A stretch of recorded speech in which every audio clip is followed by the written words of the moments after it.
नमस्ते। श्री माँ का योग इस श्रृंखला में हम लोग माता जी की वाणी भिन्न भिन्न जगहों से पढ़ रहे हैं और आज एक बहुत महत्वपूर्ण विषय है। एक है समर्पण, दूसरा है आत्म अनुदान, आत्मनिवेदन, सेल्फ ऑफरिंग, और तीसरा है कॉन्सेक्रेशन। कॉन्सेक्रेशन का सच में अगर हिंदी शब्द लिटरली लिया जाए तो वो सैक्रिफाइस और कॉन्सेक्रेशन, ये एक यज्ञ है। किसी भी चीज़ को जब हम यज्ञ रूप में आहुति देते हैं तो वो कॉन्सेक्रेशन होता है। ये तीन योग के तीन स्टेप्स हैं कम से कम इस योग के, और इसी संबंध में सीमा हमें बता रही हैं पहला कदम क्या है। Surrender is the decision taken to hand over the responsibility of your life to the divine. Without this decision nothing is at all possible. If you do not surrender, the yoga is entirely out of question. इस योग का प्रारंभ समर्पण से है। और कई बार इसकी बात होती है कि जहाँ गीता का योग समाप्त होता है वहाँ श्री अरविंद का योग प्रारंभ होता है। तो ये इस सेंस में भी है, क्योंकि गीता का योग जीवन मुक्त की अवस्था से समाप्त होता है। और जीवन मुक्त की अवस्था में फिर क्या करते हैं अर्जुन, क्या उनको कमांड मिलता है, सर्वधर्मान परित्यज्य मामेकम शरणम व्रजा। तो श्रीमद् भगवद गीता में हम देखें तो एक बेसिक सरेंडर से तो प्रारंभ होता है, शिष्यस्तेहम साधिमाम, किंतु वो संपूर्ण समर्पण के साथ गीता समाप्त होती है वहाँ पे। और बीच में यज्ञ होता है, बीच में ऑफरिंग होती है। इसी चीज़ को माता जी बड़े सुंदर ढंग से बता रही हैं कि समर्पण क्या है। जब हम ये निर्णय लेते हैं कि मेरा जीवन भगवान का है, अब इस निर्णय में बहुत सारे अपने आप कई बातें, कई संकल्प छिपे हुए हैं। अक्सर लोग पूछते हैं कि समर्पण क्या होता है। तो आप मान लीजिए एक मिलिट्री का एग्जाम्पल मेरे ध्यान में आता है कि जब जो बांग्लादेश में, जो अभी बांग्लादेश है, उस समय जब पाकिस्तान की आर्मी ने सरेंडर किया था भारतवर्ष की आर्मी को, तो इसका क्या अर्थ था। Literally the word is surrender. वो बड़ा सुंदर एग्जाम्पल है। अब जैसे तुम बोलोगे वैसे हम रहेंगे। उसके बाद वो नहीं कह सकते कि हमने सरेंडर तो कर दिया है लेकिन हम कभी भी गन उठा लेंगे, हमारी जो मर्जी करेंगे। नहीं, उसके बाद उनको वह आदेश फॉलो करने हैं जो इंडियन आर्मी आदेश देती है। तो समर्पण में ओबीडियंस ये अंतर्निहित है। वह समर्पण अर्थहीन है अगर हम बोलें भगवान आपको तो हमने समर्पण कर दिया है लेकिन हम करेंगे अपनी मनमानी, तो यह समर्पण नहीं है। समर्पण मतलब अब मेरा जीवन तुम्हारा है, तुम्हारे लिए प्रस्तुत है, जैसा आप चाहो उस प्रकार से आप मुझे लेके चलो। ये इसका मूल भाव है। और श्री अरविंद इसको कहते हैं सेंट्रल सरेंडर, कि अब से मेरे जीवन, मेरी नियति ये आपके हाथ में है। अब अक्सर ये होगा कि भाई इसके बाद अब बचा क्या है। अब वो हम देखते हैं स्टेप बाय स्टेप कि यदि समर्पण का निर्णय नहीं लिया है तुमने तो यह योग आउट ऑफ क्वेश्चन है। इसको नहीं किया जा सकता। इसको किसी मानवीय तपस्या के द्वारा यह योग नहीं किया जा सकता है, क्योंकि इस योग में इवन साधारण योग सरल नहीं होता है। फिर यह तो पूरी प्रकृति का आमूल चूल परिवर्तन। और इसका मैं एक दूसरा उदाहरण भी देता हूँ कि अगर हमारी गाड़ी खराब हो जाए और रास्ते में रुक जाए तो उस समय हम एक मैकेनिक के पास जाएंगे और हमने गाड़ी स्टार्ट करके चलाई हुई है और हम कहते हैं इसको ठीक कर दो। तो मैकेनिक क्या कहेगा, आप थोड़ी देर के लिए मेरे पास सौंप दो। हम कहेंगे नहीं, हम तुम्हें दे नहीं सकते हैं, सौंपेंगे नहीं हम। अच्छा, इंजन बंद करके कुछ मुझे नहीं, मैं वैसा ही का वैसा रहूँगा, इंजन भी ऑन रहेगा, गाड़ी हम सौंपेंगे भी नहीं, तुम जादू करके कुछ ठीक कर दो।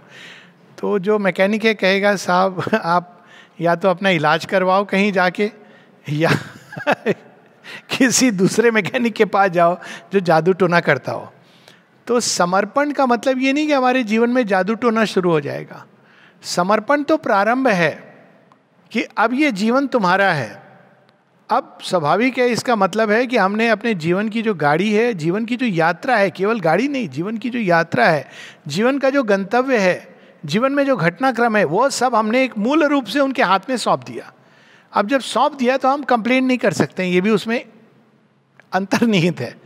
क्योंकि भगवान किसी को कंपेल, यही बात है कि कंपेल नहीं करते हैं किसी को समर्पण करने को। ये नहीं कहते हैं कि भाई तुमको देखो जबरदस्ती मुझे समर्पण करो। अब पता नहीं, ये एक अच्छी बात भी कह सकते हैं और हम इसको ये भी कह सकते हैं कि आपने क्यों समर्पण करवाया, आप ही कर देते सब कुछ। लेकिन ये इसका कारण ये है कि वो हमें ऑटोमेटॉन्स नहीं बनाना चाहते हैं। मनुष्य के पहले जितना भी विकास क्रम हुआ है वो ऑटोमेटिक हुआ एक प्रकार से, यानी जो पशु है उसको कंसल्ट नहीं किया जाता है, उसको चैलेंजेस आते हैं और प्रकृति उसके अंदर ऐसे परिवर्तन लाती है।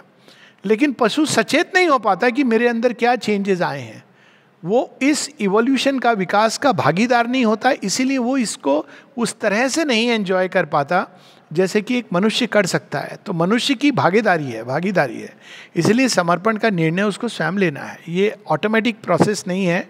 कई बार लोग पूछते हैं ऑटोमेटिक अगर होती तो हम भी एक उच्च पशु की तरह बन जाते। कैपेसिटी होती है हमारे अंदर ऑटोमेटिक, मैकेनिकल, लेकिन हम कॉन्शियस नहीं होते। चेतना की जागृति और उस जागृति के साथ स्व का भाव इसी कारण आता है। मनुष्य को ये दिया गया है कॉन्शियस चॉइसेस, क्योंकि मनुष्य के अंदर स्व का भाव, एक individual is the term of evolution. अगर इंडिविजुअल की कोई महत्ता नहीं होती, केवल भगवान अपनी सृष्टि में यूनिवर्सल अनेकों स्पेसीज क्रिएट कर रहे हैं, तो ना इंडिविजुअल क्रिएट करने की आवश्यकता है, और यदि इंडिविजुअल नहीं तो कॉन्शियस चॉइसेस, समर्पण, इसकी कोई आवश्यकता नहीं है। एक और स्पेसीज आ जाती। लेकिन चूंकि 3 टर्म्स हैं भगवान के, एक है व्यक्तिगत इंडिविजुअल, दूसरा है यूनिवर्सल, तीसरा है ट्रांसेंडेंट, इसलिए इंडिविजुअलिटी क्रिएट करनी पड़ती है और उसके लिए कॉन्शियस चॉइसेस। तो उस कॉन्शियस चॉइस का, हमारे स्वचुनाव का जो अंतिम छोर है वो है भगवान के प्रति समर्पण। और देखा जाए दूसरी दृष्टि से तो समर्पण तो हम सब करके जीते हैं। गर्भ में जब बच्चा होता है तो प्रकृति को अचेतन समर्पण, पैदा होता है तो फिजिकल माँ बाप को समर्पण, बड़ा होता है तो अनेकों शिक्षकों के प्रति समर्पण, थोड़ा और बड़ा होता है तो हस्बैंड वाइफ के प्रति समर्पण, और थोड़े बड़े होते हैं तो माँ बाप बच्चों के प्रति समर्पण, और अपने कामनाओं के प्रति समर्पण। मतलब हर चीज़ में तो समर्पण करके हम जी रहे हैं। लेकिन जब भगवान के प्रति समर्पण की बात आती है, वह समर्पण जो हमें प्रत्येक समर्पणों से, जहाँ जहाँ हमने बॉन्ड साइन किए वहाँ मुक्त कर देगा। क्यों? क्योंकि सब जगह जाके भगवान हमारे, जब समर्पण मतलब एक कॉन्ट्रैक्ट साइन होता है इग्नोरेंस के साथ, तो वहाँ पे कॉन्ट्रैक्ट है, तो भगवान वो जाके वहाँ टिक करके वो सब हटा देते हैं। लेकिन भगवान के साथ कॉन्ट्रैक्ट हमको सचेतन रूप से साइन करना पड़ता है। तो दैट इज समर्पण, कि आज से हम आपके हैं, आपके साथ हमारा बॉन्ड साइंड है। तो भगवान पूछते नहीं है, लेकिन होता है जीवन में, बाकी सब मैं ले लूँ, आपकी मर्जी, बस अपने आप को मत मुझसे दूर कर देना, ये कॉन्ट्रैक्ट है। उसमें कॉन्ट्रैक्ट में एक चीज़ है कि now you have given yourself to me and I have given myself to you. ये घटना कभी नहीं बदलेगी, वो कॉन्ट्रैक्ट है। बाकी फुट नोट में वो सब्जेक्ट टू मार्केट रिस्क केवल ये है, आपका रहेगा या ना रहेगा, या ले करके फिर से दिया जाएगा लेकिन एक नए भाव से। इट विल बी टेकन, जो पुराना बेसिस था वो ले लिया जाएगा और उसको नए बेसिस पर दिया जाएगा। तो ये होता है समर्पण। Everything else comes naturally after it, for the whole process starts with surrender. किताबें पढ़ ली हमने माता जी श्री अरविंद की, आश्रम आ गए, आश्रमाइट भी बन गए, सब कर लिया हमने, लेक्चर्स देने लगे सेमिनार्स में जाकर के, comparison of Shri Aurobindo with Carl Jung और Buddhist thought and Shri Aurobindo, किताब भी एक लिख दी, कंपैरेटिव स्टडी, इंटेलेक्चुअल एडमिरेशन हो गया। It is not the beginning of yoga. स्पष्ट रूप से सिंथेसिस योग में श्री अरविंद कहते हैं ये सब, वो कहते हैं ना कि आप पानी को मथ रहे हैं, दूध तो अभी बचा हुआ है पानी को मथने से क्या होता है, थोड़ा बल, थोड़ा शक्ति बढ़ेगी, लेकिन पानी का मथने से घी नहीं निकलेगा, घी मक्खन नहीं निकलेगा। तो ये सब चीज़ें ठीक है, ये एक प्रिपरेशन है। बहुत लोगों को मज़ा भी आता है विचारों से खेलने में, उनको ये भी लगता है थोड़ा यहाँ थोड़ा वहाँ, इट्स ओके। ये नहीं कि ये बुरा है या अच्छा है, लेकिन यह समर्पण या योग का प्रारंभ नहीं है। योग का प्रारंभ तब होता है जब हम माँ श्री अरविंद के प्रति हम कहते हैं कि अब हम तुम्हारे हुए, अब तुम्हारे हवाले, ये मन तन सब अब जैसे तुम चाहो। अब ठीक है, उसमें अब जब भगवान एडजस्ट करेंगे हमारे अंदर हमारे पुराने सिस्टम को, तो कोई चीखेगा, कहीं पर घर्षण होगा, अब वो दूसरी प्रोसेस है. You can surrender either through knowledge और थ्रू डिवोशन. ये दो भाव हैं. ज्ञान कि हमको तो यही चाहिए, तो आप बाकी चीज़ों को अब इसके अनुसार चलेंगी वो चीज़ें. ये समर्पण हो गया कि अब हमने ये लक्ष्य चुना है अपने लिए. एक इंट्यूटिव सेंस है कि ईश्वर हैं जिनको हमने देखा नहीं है, लेकिन अब उसी दिशा में हमारे कदम चलेंगे. और दूसरा भक्ति के भाव से, वहाँ ये है कि वही एकमात्र हैं, वो हमारे प्रेमी हैं, सखा हैं, बंधु हैं, नाथ हैं, माता हैं, पिता हैं, शिशु भी हैं, तो सब कुछ उनको देना. You may have a strong intuition that the divine alone is the truth and a luminous conviction that without the divine you cannot manage. क्या शब्द यूज किया माने, भगवान के बिना हम नहीं कर सकते मैनेज.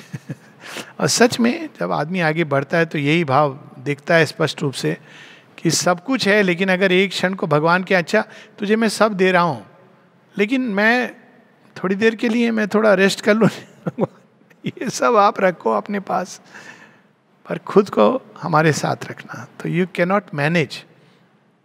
और you may have a spontaneous feeling that this line is the only way of being happy. ये भी एक भाव आ सकता है कि, और इसके लिए बहुत ज़्यादा स्क्रिप्चर पढ़ने की ज़रूरत नहीं है, जीवन को देखने की ज़रूरत है.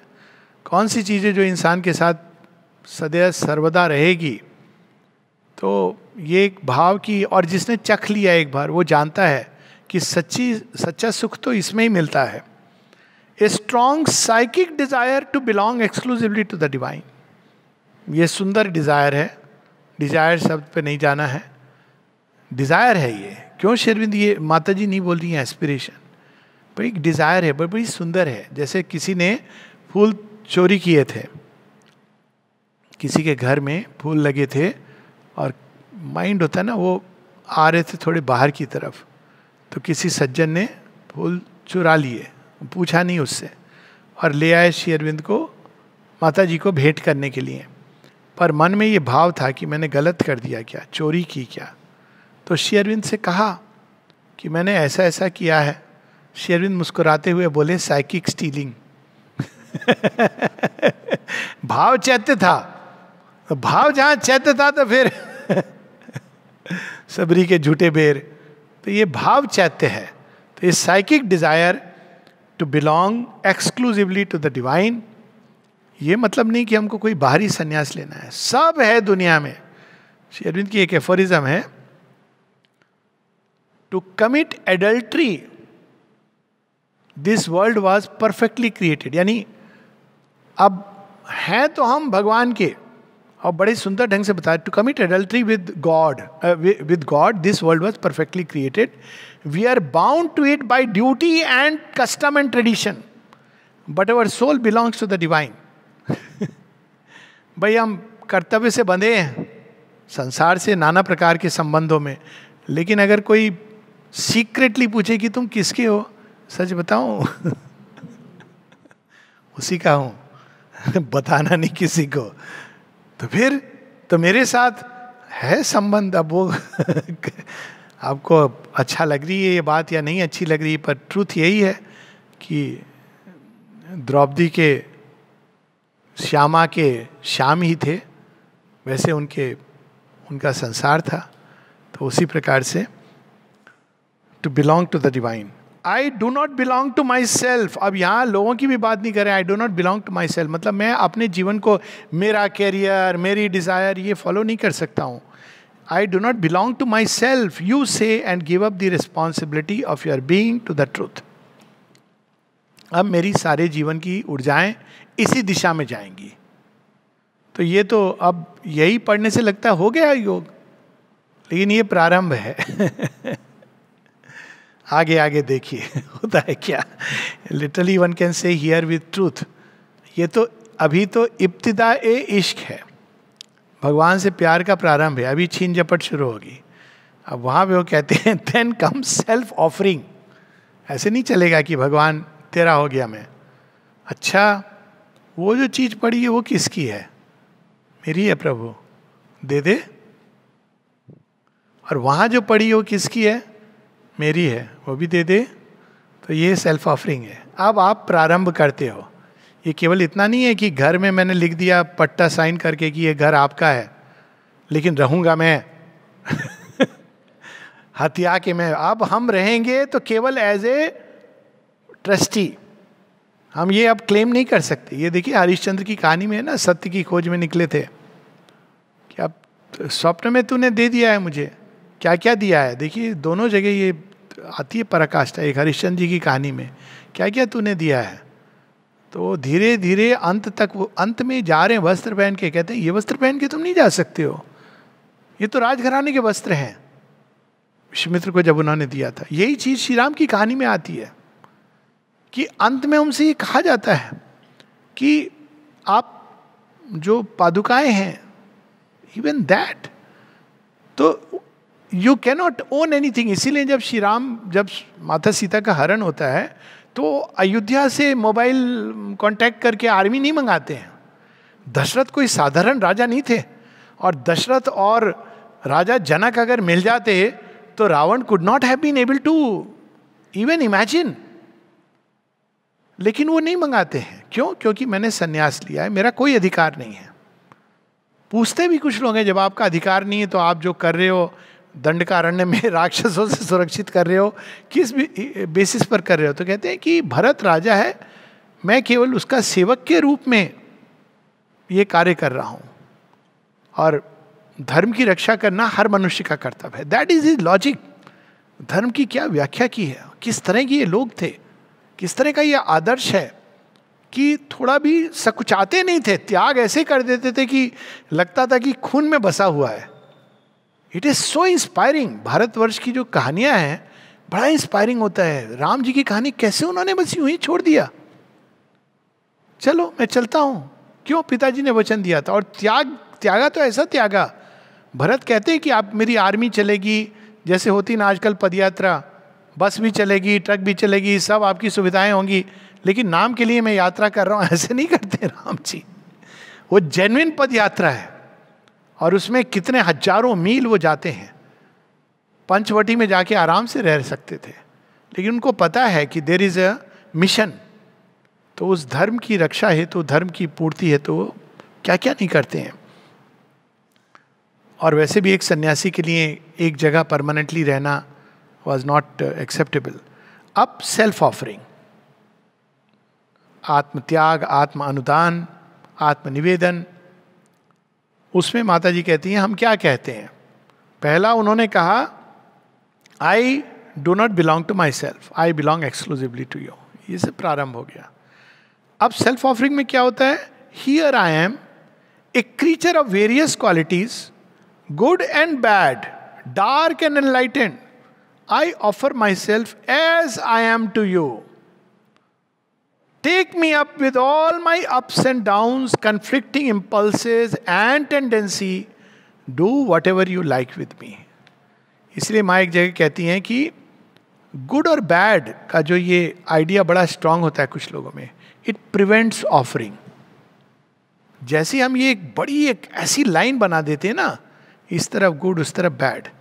अब हम क्या करते हैं, हम कहते हैं हमारे तो सारे ये टिक मार्क हैं। बुराई भी अगर कोई किसी से पूछो ना, जनरल एक आदमी, आपके अंदर कोई तो बुराई होगी सबके, हाँ मेरे अंदर बुराई एक है कि मैं किसी चीज की डिजायर नहीं आती। अरे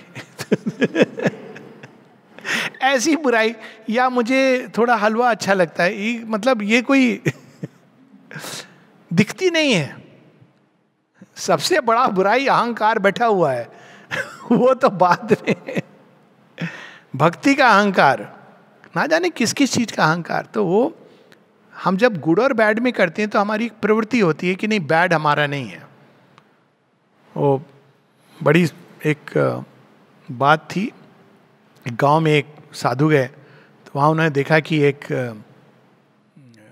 आदमी है, उसने कहा कि मुझे सिर में बहुत दर्द होता है, तो इसका कुछ इलाज बता लीजिए। तो साधु ने कहा तुमने पाप किए हैं, इस कारण तुम्हारे सिर में दर्द होता है, तो क्या करूं? प्रायश्चित करना होगा, अगले साल में आऊंगा तो बताऊंगा। एक साल गुजर जाएंगे, चला जाता है। आता है तो कहते हैं आपकी तो बस देख के ही मेरी कृपा हो गई, मेरे ऊपर से सिर दर्द चला गया। तो फिर साधु गांव के बाकी लोगों को बुलाते हैं, आप लोगों का क्या हाल है? हल्का हल्का दर्द सबको हो रहा है। उन्होंने कहा इसलिए चला गया। जैसे ही मैंने कहा पाप किया है, सब ने ये पापी है, ये पापी है, तो सब ने थोड़ा थोड़ा तेरा पाप अपने सर पे ले लिया। तू मुक्त हो गया, अब बढ़ गया सबके अंदर। हाँ, वो कहा है ना कि गुरु नानक देव की है बात कि औरों के पाप अपने सर पे ले, तो ये होती है जो क्रिटिकल होते हैं हर किसी के। तो इस प्रकार से माँ कहती हैं कि ऐसा नहीं करो, जो जैसे हो। ये एक सिंसेरिटी का पहला स्टेप है, मेंटल ऑनेस्टी। मेंटल ऑनेस्टी मतलब जो हो तुम जैसे हो उसको देखो अपने अंदर। ये नहीं कि सबको बताने की जरूरत है मैं बहुत बड़ा पापी हूँ, जैसे क्रिश्चियन मिशनरीज, तो पापी हूँ ये बताने का भी अभिमान हो जाता है। देखो मैं अपने पाप भगवान के सामने कबूल करता हूँ। ये अब अभिमान ऐसी चीज है ना, कहाँ से आ जाएगा? तो एक भजन भी है किसी का, मैं मूर्ख खल कामी। अरे ये कोई बात, और अगर है भी तो ये तुम्हारे भगवान के बीच में ढिंडोरा पीटने की जरूरत नहीं है। तो दोनों ही दृष्टि से जो तुम्हारे अंदर है, जो है, उसको देखना सही मात्रा में, सही दृष्टि से, सही अनुपात में, ना बढ़ाना ना घटाना, जो चीज़ जैसी वैसी देखना। ये बहुत बड़ी एक अपने आप में तपस्या है। हम एग्जेजरेट करते हैं अपनी गुडनेस को या अपनी डिफेक्ट्स को, और फिर उनको भगवान के सामने प्रस्तुत करना। क्या कह के मुझे ये हटा दो वो हटा दो, नहीं। बहुत सारी ऐसी प्रवृत्तियां होती हैं जो हम बैड कहते हैं लेकिन उसके अंदर गुड छिपा होता है, और बहुत सारी ऐसी चीज़ें जिसको हम गुड कहते हैं लेकिन वो आधी अधूरी हैं और वो इविल पर्पसेस को टर्न्ड हो गई हैं।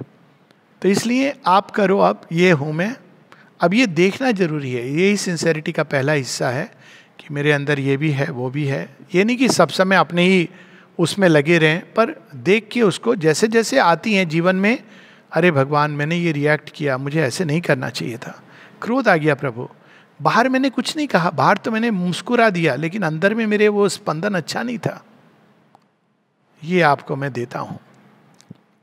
In the course of your self-offering, you start unifying your being around what has taken the first decision, the central psychic will.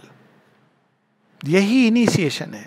सच में बिना चैत्य सत्ता के, संकल्प के समर्पण का भाव नहीं आ सकता है। एक मेंटल प्रोसेस है ही नहीं। किसी को आप जबरदस्ती कह नहीं सकते कि करो समर्पण, करेगा भी तो उसमें कुछ नहीं है, वो बार बार से कह देगा। उसके बाद एक एक भाग को अब हम भगवान को ऑफर करते हैं तो यूनिफाई होना शुरू हो गया है। All the jarring elements of your nature have to be harmonized. They have to be taken up one after another and unified with the central being. अर्थ इसका ये हुआ कि जो भी हमारी वृत्तियां हैं, प्रवृत्तियां हैं हमारे चरित्र के अंदर, उनको गुण अवगुण ये सब की बजाय आपके हैं और उनकी ही सेवा में लगाते जाना है, उनके लिए प्रति प्रस्तुत करते जाना है। You may offer yourself to the divine with a spontaneous movement, but it is not possible to give yourself effectively without this unification. हम लोग सत्यनारायण कथा बचपन में सुनते थे, देने को कुछ है नहीं, नहीं लता पता है अंदर में, भगवान कहते हैं ऐसा ही हो जाए।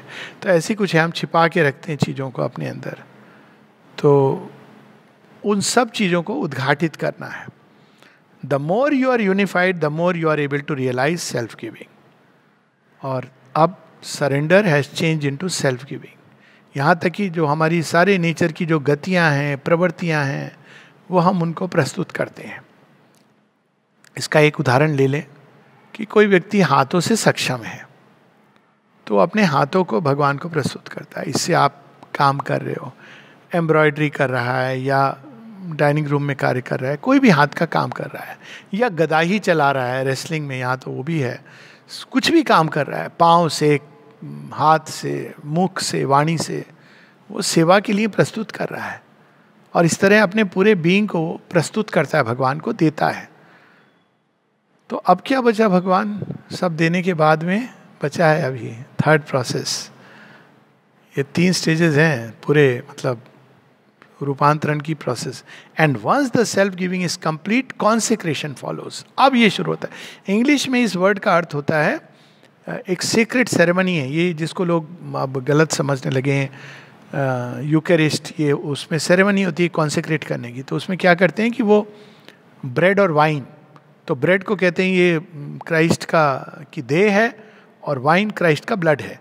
तो अब वो क्या करते हैं, वो ब्रेड और वाइन पर स्टक हो गए हैं वो, कि भाई हम ये पी रहे हैं, इसका ये अर्थ है ही नहीं. और बताना पड़ता है क्योंकि उनके पास ट्रेडिशन नहीं है ना. प्रसाद क्या होता है, हमारे यहाँ ट्रेडिशन है कि जो भी अन्न है वो सारा भूमा या ईश्वर के पास से आया और उनको हम दे रहे हैं, तो हम उसको प्रसाद रूप में ग्रहण करते हैं. इसका अर्थ ही नहीं, वाइन लिटरली मीन्स वाइन. और जो भी चीज़ हमें कुछ जॉय देती है, जो भी चीज़ कोई हमको वो सब हम ऊर्जा को सब भगवान आपको अर्पण कर रहे हैं. तो सारे जीवन के सुख भोग सब आपको हम अर्पण कर रहे हैं. अब ये कॉन्सेक्रेट कर रहे हैं हम. कॉन्सेक्रेशन से क्या होता है, it is the crown of the whole process of realisation, the last step of the gradation, after which there is no more trouble and everything runs smoothly. ये एक बार कर लिया तो समस्याएं, कठिनाई, मतलब बाहर की समस्याएं रह सकती पर अंदर से आप मुक्त हो जाते हो. But you must not forget that you can not become integrally consecrated at once. अब इसमें भाव आता है वास्तव में यज्ञ का. अगर इंडियन सेंस लें, अब यज्ञ में क्या है, अब मैं आपकी सेवा कर रहा हूँ, तो अब प्रस्तुत हो गया, मैं आश्रम मैंने ज्वाइन कर लिया है और यहाँ पे जो काम है माता जी का काम है, शेर ने लिखा है, तो अब मुझे कुछ और करने की जरूरत नहीं है. नहीं, अब क्या होता है कि अब मुझे कॉन्सेक्रेट करना है, यानी जो काम मैं ऐसे कर रहा हूँ अब इसको और रिफाइन करके, अंदर में रिफाइनमेंट होनी चाहिए. मैंने अपनी ऊर्जा आपके लिए प्रस्तुत कर दी, लेकिन अभी मेरे अंदर अहम भाव है. कुर्सी तो मेरी है, भगवान का मैं यंत्र हूं, ये भी अहम आ सकता है. मैं आश्रमाइट हूं, बहुत बड़ा अहंकार आ सकता है. तो अब कॉन्सेक्रेशन में क्या होता है, हम यज्ञ की अग्नि में सब तपाते हैं. ये सब जो उसमें अशुद्धियां हैं ना, वो दूर करते हैं. कर्म की अशुद्धियां, हमारे आत्म अनुदान की अशुद्धियां दे तो रहे हैं, लेकिन अंदर में एम्बिशन है कि अब भगवान आपका हूं, बाकी आप देख लेना. वैसे तो अधिकारी मैं ही हूं इस कुर्सी पर बैठने का, लेकिन अब आपने कोई और है, मूर्ख को आपने बिठाया हुआ है यहाँ पर हेड बना के. अधिकारी तो मैं हूँ भगवान, पर मैं क्यों बोलूँ, मैं तो समता का अभ्यास कर रहा हूँ. ये बहुत द्वार होते हैं ये मूर्ता के. कंसेक्रेट किया है, काम भी कर रहा है और बहुत काम कर रहा है. कई बार ऐसे लोग बहुत काम करते हैं, क्यों? क्योंकि उनकी आंख कहीं और है. होता है, श्री रामकृष्ण परमहंस ने कहा, ऐसे लोग हैं जो गिद्ध की तरह ऊपर उड़ते हैं लेकिन आंख मांस के टुकड़े पर होती है. पर जब आप कॉन्सेक्रेट करते हो तो ये अंदर में ये सारी चीजें, यज्ञ अब वो शुद्ध होनी चाहिए, तपनी चाहिए, वही एक्टिविटी है. एक बड़ी सुंदर इसमें पंक्ति याद आती है, माता चंपकलाल जी की प्रार्थना. वो माता जी को एक बार बोलते हैं कई वर्षों के बाद, डिकेड्स के बाद, माँ अब तक मैंने तुम्हारी सेवा वैसे की जैसे मैं चाहता था, जैसा मुझे समझ आया. अब मेरी प्रार्थना है कि मैं ऐसे सेवा करूं जैसे आप चाहती हो. देखिए अंतर हो गया. तो मैं एक्टिविटी कर रहा हूं, निर्णय मैं ले रहा हूं कैसे करना है. ये हुआ सेल्फ ऑफरिंग, कर रहा हूं भगवान के लिए, लेकिन मैं डिसाइड कर रहा हूं. कंसेक्रेशन में अब आप क्या चाहते हो कि मैं करूं और कैसे करूं, ये कंसेक्रेशन हो गया. तो यहां पर एक कदम आगे आ गए हम लोग. But you must not forget that you cannot become integrally consecrated at once. इतना सारा हमारे नेचर इतना कॉम्प्लेक्स है. You are often deluded into such a belief when for a day or two you have a strong movement of a particular kind. कुछ दिन, 2 दिन, 1 हफ्ता बहुत सुंदर एक भाव रहता है. कई बार लोग कहते हैं ओ बड़ा अच्छा भाव था, मैं वापस क्यों इसमें आ गया. वापस नहीं आए, क्योंकि कुछ छूट गया था जो कॉन्सेक्रेटेड नहीं है, उसको दिखाने के लिए फिर आपको उसको भी ऑफर करना है, कॉन्सेक्रेट करना है. इस तरह से ये प्रोसेस चलती रहती है. You are led to hope that everything else will automatically follow in its wake, but in fact if you become the least bit self complacent you retard your own advance. कि नहीं अब हो गया, हमने कर दिया. कई बार बहुत बड़ा ये मानव मन है ना, कई बार उसको ये भी हो सकता है, अब जैसे आज कल है, अब प्रोस्पेरिटी लिस्ट में हम अपना नाम देते हैं, अब हम आश्रमाइट बन गए, ये भाव प्रारंभ में नहीं है। जब आप ओरिजिन देखोगे तो ये भाव नहीं था। ओरिजिन में आप क्या बनते थे? आप आश्रमाइट और प्रोस्पेरिटी लिस्ट नहीं बनते थे। आप इनिशिएटेड होते थे योग में, और जो लोग अपना धन भी दे देते थे माता जी को, तो अब मैं तुम्हारी देखभाल करूंगी फिजिकली। अब वहां पर एक बड़ा सुंदर उदाहरण है कॉन्सेक्रेशन का। 2 लोगों को मैं जानता हूं जो लेडीज थी, जिनके बच्चे थे, महिलाएं थी, स्त्री थी, कौन सा सुंदर वर्ड होगा, स्त्री थी, सशक्त।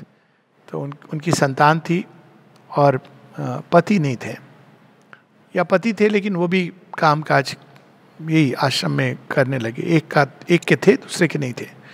तो उन्होंने पूरे अपने गहनों को माँ गट्ठर में बांधा, माँ को जाके दे दिया, माँ ये अब आपके लिए। अब देखिए शिष्य, कितना सुंदर अद्भुत भाव है। माँ ने किसी डिमांड नहीं की है, खुद जाके दे दिया। अब माँ का देखिए, आज के जमाने के गुरु नहीं, अरे वाह ठीक है, रिसिप्ट और नो रिसिप्ट तेरा कल्याण हो जाएगा, ऐसा नहीं। माँ ने वो वापस किया। क्यों माँ वापस क्यों कर रही हो? नहीं, तेरी बेटी है, तुझे आवश्यकता पड़ेगी, पर माँ आप हो ना। हाँ मैं हूं, लेकिन कल को यदि तुझे इसके लिए कुछ मांगना पड़े किसी से, तो तू क्या मांग सकेगी? माँ ने कितनी दूरदर्शिता। नहीं माँ ये तो मैं नहीं कर सकती हूँ, किसी से मांग नहीं सकती हूँ। तो हंसते हुए कहा, ये तू रख, अब मेरी तरफ से मैं तुझे दे रही हूँ। अब ये तेरा नहीं है, ये मेरा है और मैं तुझे रखने को दे रही हूँ। जस्ट इमेजिन, कितना सुंदर वो भाव है कि मैंने दिया है, इस पर्पज से दिया है। ये नहीं कि अब तू फिर से वो एंजॉय करने लगे लाइफ को कि ये तेरे पास है। अब ये तेरी बच्ची के लिए है, कोई आवश्यकता हो। 2 केस में सिमिलर चीज है, सेम बच्ची के लिए माँ ने इस प्रकार से। और कई बार ऐसे होता था, किसी ने माँ को कुछ दिया तो माँ फिर उसको देरी करी, now I am giving you. Charuchandra Dutt के तो भाग खुल गए थे जब उनके पास श्री अरविंद ने वह गीता दी थी जिससे वो खुद पढ़ते थे। श्री अरविंद की हाथ में जो गीता थी उन्होंने चारूचंद्र को दी थी जब वो रिवॉल्यूशनरी डेज में उनके मित्र थे और चले आए थे।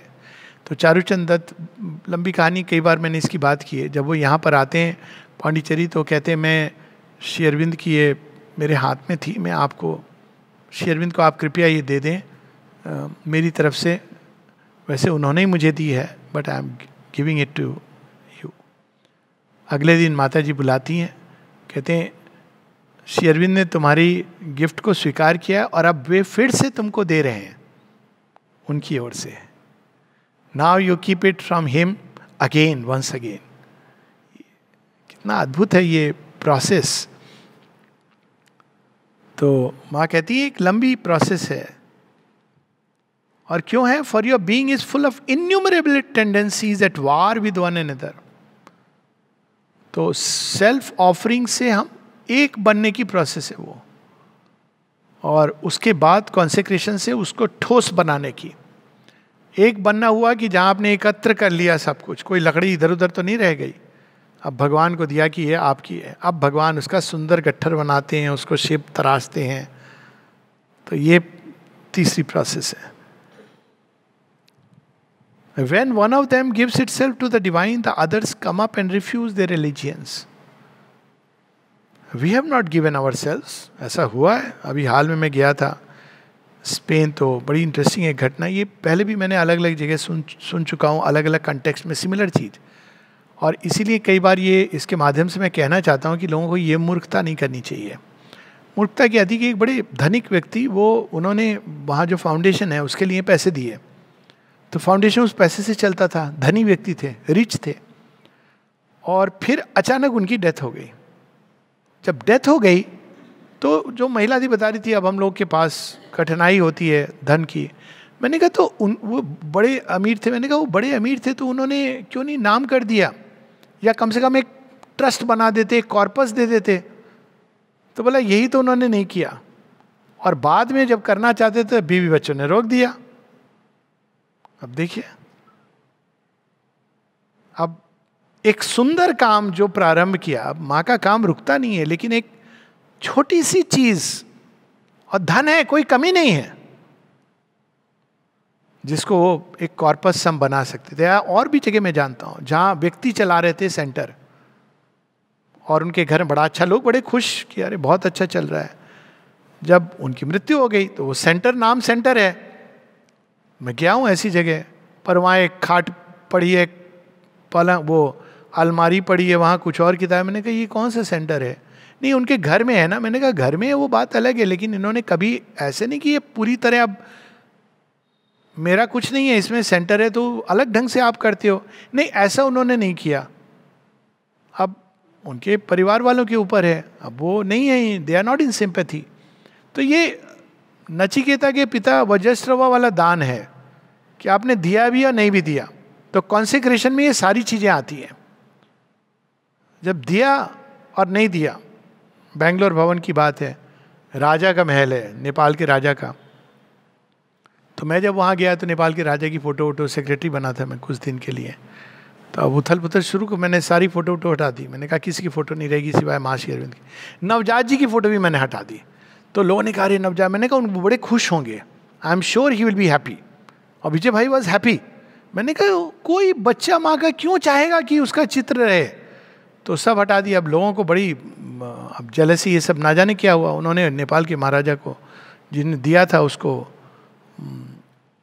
उसके वो तो चले गए थे, चल बसे थे, उनका कोई भतीजा था जो उसको चिट्ठी उट्ठी लिखी। तो ये आए थे बेंगलोर घूमने के लिए, तो अब कान भर दिए गए थे। तो आए तो उन्होंने, अब समझ नहीं आ रहा उनको कैसे बोले। तो मैंने कहा हाँ कहिए। तो उन्होंने कहा कि ये हमारे चाचा ने ये जो भी गिफ्ट किया था। मैंने हाँ पता है मुझे, यहाँ कुछ फ़ोटो होती थी। मैंने कहा हाँ, वो हमने उतार करके वहाँ उनके 2 सर्वेंट्स थे, उनके पास रखी हैं, अच्छे से सेफ रखी हैं, आपको चाहिए तो आप ले जा सकते हैं। नहीं, लेकिन उन्होंने दिया है तो चित्र होने चाहिए। मैंने कहा जब दे दिया तो चित्र काहे के? तो उन्होंने कहा कि लेकिन जिसने दिया उसका क्या? मैंने कहा उसने भगवान को दिया तो ये उसका परम सौभाग्य, और क्या चाहिए? फोटो चाहिए? थोड़ा सा मुझे रोष आ गया। मैंने कहा देने के बाद और क्या चाहिए? परम सौभाग्य है कि वो भगवान से जुड़ गया, भगवान के आनंद से बढ़कर कुछ है, उसको और क्या चाहिए? फोटो चाहिए? तो फिर वो एकदम सख्ते में आ गए। मैंने कहा नहीं, ये एक्सेप्टेबल नहीं है। जो उन्होंने दिया उनके और माँ के बीच में ये ट्रांजैक्शन है, बात वहाँ खत्म हो गई है। तो फिर वो चले गए, वो समझ आया नहीं आया, पर एनीवेज हेल्पलेस। तो ये जो चीज़ भाव है ना, जहाँ हम देते भी हैं और नहीं देते हैं, कंसेक्रेशन में इन सब चीज़ों की भाग हैं जो कहते हैं हमने दिया भी है लेकिन नहीं दिया है। तो हम भगवान के साथ वो वाली फिल्म चलाते हैं, कभी हाँ कभी ना। तो भाग क्या कहते, दे cry and start clamouring for their independence and expression. हम भी हैं। अब कितने सारे उसके वो नाना प्रकार के जस्टिफिकेशंस आते हैं, उसमें दोनों तरह के जस्टिफिकेशन आते हैं। देखो कि भाई कमजोरी है, मेरी समस्या है, माता जी आप इसका हल करिए। तो करती हैं, निश्चित रूप से करती हैं, बड़े अद्भुत ढंग से करती हैं। गिव अप नहीं करना चाहिए व्यक्ति को। Then you bid them be quiet and show them the truth. दिखाओ भाई ये तुम्हारे लक्ष्य के साथ मेल नहीं खाता। Patiently you have to go round your whole being, exploring each nook and corner. माता जी ले जाएंगी, देख देख देख, यहाँ ध्यान से देख, उफ, अच्छा वहाँ भी देख, अरे ये भी है, अच्छा वो तो तूने देखा नहीं स्टोर हाउस अपना, उसको खोलूंगी तो इसमें तो ना जाने क्या क्या पड़ा है कब का। माता जी अब दिखाई दो, सारा कर दो कंप्लीट। तो ये प्योरिफिकेशन की प्रोसेस है। Facing all those anarchic elements in you which are waiting for their psychological moment to come up. अब इसमें बस एक चीज बड़ी डेंजरस होती है, एनार्किक मूवमेंट। वो अपने मर्जी करना चाहते हैं, नहीं ठीक है पर मैं अपने हिसाब से चलूंगा। और वो होता है एनार्की का जो सबसे डेंजरस स्वरूप होता है। और मैंने जो स्टडी की अपने ढंग से, थोड़ी सी केस स्टडी अगर कहा जाए, कि आश्रम में कौन से लोग थे जो इस योग में टिक नहीं सके, चले गए रिवोल्ट करके। केवल और केवल एक प्रकार के लोग थे, और वो थे जो माँ के प्रति खुल नहीं सके। आई कैन टेल यू, ये मैंने बड़े डिटेल में लोगों की जीवन में जाकर के, ये क्यों चले गए, ये क्यों चले गए, अब नाम मैं नहीं लेना चाहता हूँ, क्योंकि वो माँ को एक्सेप्ट नहीं कर सके। और श्री अरविंद के पत्र हैं, what can I do if he is refusing to open to the grace. तो एनार्किक एलिमेंट्स होते हैं हमारे अंदर जो रिबेल करते हैं, जो नहीं ओबे करते हैं, लेकिन जब तक हम माँ की तरफ खुले हैं, समर्पित हैं, कृपा का आवाहन कर रहे हैं, तब तक हम सेफ जोन में चल रहे हैं. जिस दिन ये होता है कि एनार्की ये कहती है हाँ ठीक है लेकिन हम अपने हिसाब से चलेंगे, वैसे हम डिवोटी हैं, वैसे हम डिसाइपल हैं. एक बार श्री अरविंद से किसी ने पत्र लिखा, कहा कि वो आपका एक बहुत बड़ा डिवोटी है कहीं पर, बस वो, लेकिन वो माँ को नहीं मान पाता है. तो श्री अरविंद ने कहा अगर वो माँ को नहीं मान पाता है तो वो किसका डिवोटी है और कैसा डिवोटी है? श्री अरविंद के पत्र है, किसका डिवोटी और कैसा डिवोटी है? डिवोटी है आपका, लेकिन बस उसको एक समस्या होती है, वो माँ को नहीं मानता है. श्री अरविंद कहते हैं फिर कैसा डिवोटी है और किसका डिवोटी है? तो यहाँ पर ये चीज एलार्किक elements. And it is only when you have made the entire round of your mental, vital and physical nature, persuaded everything to give itself to the divine, and thus achieved an absolute unified consecration, that you put an end to your difficulties. और ये बड़ा मज़ा आता है इसमें, मतलब एक एक चीज़ बीन करके, और जब वो चीज़ जाती है या जड़ी जाती है, भगवान का आभूषण बन रहा है जो हमारे नेचर को लेके, तो बड़ा मज़ा आता है कि अरे ये था, ये इसको भगवान के हाथ में दिया, उन्होंने इसको गढ़ा और यहाँ पर फिट कर दिया. Then indeed yours is a glorious walk towards transformation, for you no longer go from darkness to knowledge, but from knowledge to knowledge, light to light, happiness to happiness. यही फ्रीडम है, यही रूपांतरण है. आपको पता है ये चीज़ क्या है, आप उठा करके उनको देते हो. The complete consecration is undoubtedly not an easy matter. भगवान जानते हैं हमारी कठिनाई. And it might take an almost indefinitely long time if you had to do it all by yourself, by your own independent effort. इसका अंत ही नहीं हो अगर कोई व्यक्ति के ऊपर छोड़ दिया जाए. तो इसीलिए माँ कहती है, जो लोग कहते हैं I am working upon my nature, ये बड़े खतरनाक है. वर्किंग अपॉन योर नेचर, आपको, मैं आज किसी से कह रहा था, मैंने बोल रहे थे कल साइक्लोन आने की संभावना थी, तो क्या हो गया साइक्लोन? मैंने कहा मनुष्य की विडंबना देखो कि वो ये तो प्रेडिक्ट कर नहीं सकता है कि हवा किस दिशा में चलेगी पर अपने नेचर को ऐसे करता है जैसे हम अपने आप इसको कंट्रोल कर लेंगे, मास्टर हो जाएंगे. Help is there. ये हमारी हठधर्मिता और अज्ञान और एरोगेंस नहीं है तो क्या है कि हम हेल्प को रिफ्यूज करते हैं, भगवान की help. But when the divine grace is with you it is not exactly like that. With a little push from the divine now and then, a little push in this direction and in that, the work becomes comparatively quite easy. और भगवान, I tell you, judo master हैं वो इस मामले में. आपको पता नहीं चलेगा कब वो आपकी एक छोटी सी उसको यूज कर लेते हैं to teach you the right move. आपको मालूम भी नहीं था, ये एक छोटी सी चीज, किसी ने कुछ कह दिया, कोई बात हो गई, बड़ी इनसिग्निफिकेंट सी चीज, वो वेट करते हैं उस मोमेंट का, और उस मोमेंट में आपकी ईगो को चारों खाने चित और आपकी सोल को आत्मजयी बनाते हैं. He is a master in that, ताकि हमारी हड्डी भी नहीं टूटती. और ऐसे समय करते हैं जब कोई देख ना रहा हो बड़े फिनिश से, मतलब सच में क्या सफाई है. आपकी ही ऊर्जा को, जूडो का मास्टर क्या करता है, आपकी ही ऊर्जा का इस्तेमाल करता है आपको पछाड़ने में, और ऐसे करता है कि भाई किसी को कुछ वो नहीं, और जब गिर गए अच्छा उठ जा उठा भी देते हैं. तो ये वही कर पाते हैं कि लिटिल पुश. देखिए ये नहीं कि तोड़ते हैं फोड़ते हैं, भगवान नहीं करते हैं. थोड़ा पुश, थोड़ी दिशा, the work becomes comparatively quite easy.